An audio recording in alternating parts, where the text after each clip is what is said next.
Lorsqu'on pense aux teintes les plus coûteuses, l'or, l'argent et la pourpre viennent sans doute à l'esprit. Pourtant, à l'époque de Pompéi, le bleu faisait l'objet de toutes les fascinations.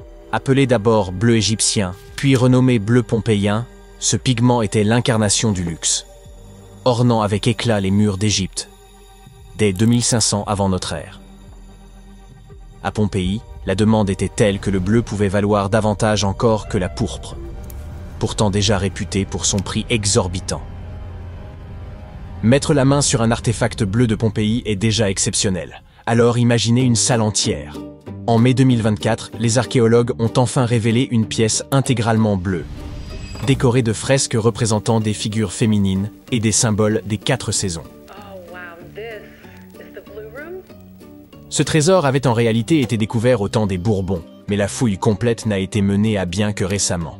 D'une superficie modeste, environ 8 mètres carrés, cette salle n'en demeure pas moins remarquable, car ce bleu vif était réservé aux lieux les plus prestigieux. Les chercheurs estiment qu'il s'agissait peut-être d'un sanctuaire destiné à des rituels ou à la conservation d'objets sacrés. On y a trouvé des cruches de bronze, des lampes, ainsi qu'une quinzaine d'amphores massives. Véritables ancêtres des Tupperware, ces amphores servaient à transporter des liquides tels que l'huile d'olive, diverses boissons ou le garum, une célèbre sauce de poisson fermentée dont les Romains raffolaient. Leur base effilée obligeait à les poser sur un support ou à les enfouir dans le sol, mais cette forme permettait un transport remarquablement efficace. Les archéologues ont également découvert des matériaux destinés à des travaux de rénovation, ainsi qu'une quantité étonnante de coquilles d'huîtres vides.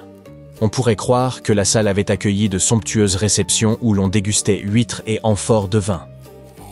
Mais il n'en est rien. Selon les experts, ces coquilles étaient broyées, afin d'être incorporées au plâtre et au mortier. La trouvaille suivante avait été exhumée il y a environ 20 ans, mais ce n'est qu'en 2024 que les chercheurs ont compris son importance. Ils avaient ainsi mis au jour le plus ancien fromage jamais retrouvé, âgé d'environ 3600 ans. Le précédent record appartenait à un fromage de 3200 ans, trouvé dans la tombe égyptienne d'un haut dignitaire du nom de Ptahmès. À l'époque, on avait trouvé des jarres brisées, contenant une masse solide et blanchâtre, et il fallut une enquête minutieuse pour confirmer qu'il s'agissait bien de fromage, et non d'une étrange expérience antique ratée. Revenons à ce fromage âgé de 3600 ans. Il ne reposait pas là comme une simple relique oubliée. Il faisait partie intégrante du rituel funéraire. On l'a découvert dans la tombe d'une jeune femme originaire du nord-ouest de la Chine, suspendue à son cou tel un pendentif insolite, une parure faite de lait figé. Quant à son goût, les spécialistes interrogés ont immédiatement décliné l'idée d'y goûter, leur refus étant sans appel. Personne donc n'a cherché à savoir s'il conservait une odeur piquante ou une saveur prononcée.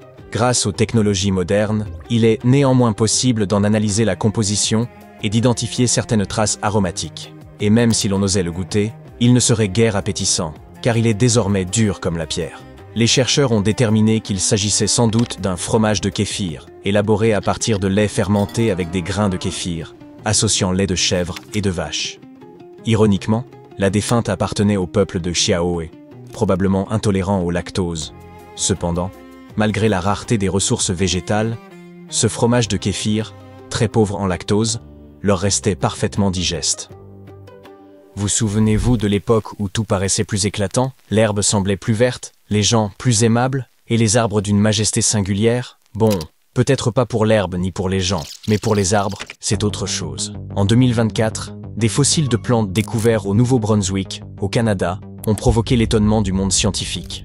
On y a identifié Sanfordiacolis densifolia, un arbre vieux de plus de 350 millions d'années, doté d'un tronc orné de plus de 250 larges feuilles, dont certaines atteignaient 1,70 m. Plutôt qu'une couronne classique, sa silhouette évoquait celle d'un goupillon, posé sur un tronc mince de 16 cm à peine. On pourrait dire qu'il avait privilégié la croissance des feuilles au détriment du tronc.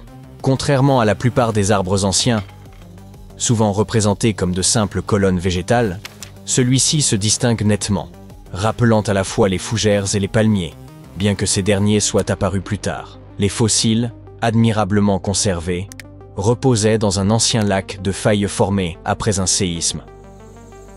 Si beaucoup y voient une curiosité, les savants y discernent un précieux indice pour reconstituer l'évolution de la Terre à travers les âges. Je l'admets, entre ces salles bleues, ce fromage antique et ces arbres préhistoriques, il y a de quoi douter de l'avenir. Pourtant, une découverte récente pourrait bien ranimer l'espoir. En 2024, des astronomes ont identifié une nouvelle planète potentiellement habitable, baptisée Gliese 12b. Un peu plus petite que la Terre mais plus grande que Vénus, elle gravite autour d'une paisible naine rouge, située à environ 40 années-lumière, dans la constellation des Poissons.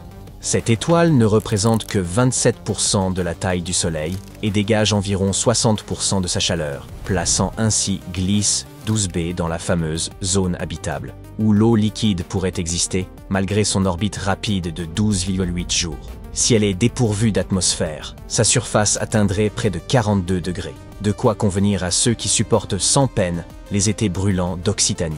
Le seul problème, c'est que Gliese 12b se situe à 12 parsecs, et ici, le mot ne renvoie pas à une simple seconde écoulée. Avec notre engin spatial le plus rapide, le trajet prendrait environ 225 000 ans. Pour donner une idée, si l'on estime une vie humaine à 100 ans, hypothèse déjà généreuse, il faudrait près de 2250 générations pour y parvenir. Malgré tout, il est réconfortant de savoir qu'une éventuelle planète de secours existe si la Terre devait tourner mal. Et même si nous ne la visiterons sans doute jamais, son observation par le télescope spatial James Webb pourrait aider à comprendre pourquoi notre monde est resté habitable, alors que Vénus, elle, ne l'est pas. En Égypte, les archéologues ont récemment mis au jour une découverte remarquable. La partie supérieure d'une gigantesque statue de Ramsès II. Ce fragment de calcaire de 3,80 m a été exhumé à Hermopolis, aujourd'hui El Hashmounane, et s'ajuste parfaitement à la moitié inférieure trouvée en 1930. Il aura donc fallu près d'un siècle pour achever ce puzzle colossal. La sculpture représente Ramsès assis, portant une couronne et une coiffe ornée d'un cobra, symbole de son autorité sur la Haute et la Basse Égypte. Le revers de la statue est couvert de hiéroglyphes détaillant ses multiples titres, rappelant la puissance de l'un des plus grands pharaons. Réunies, les deux sections formeraient une statue d'environ 7 mètres de hauteur. Vous savez sans doute que la statue de la Liberté fut un don de la France. Mais il est moins connu que les célèbres lions vénitiens proviendraient en réalité de Chine plutôt que d'Italie.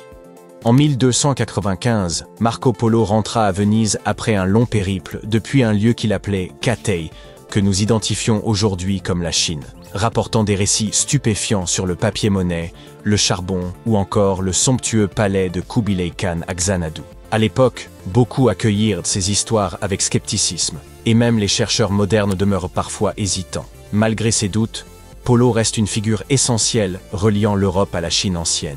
Or, des recherches récentes suggèrent que des liens existaient déjà avant son voyage.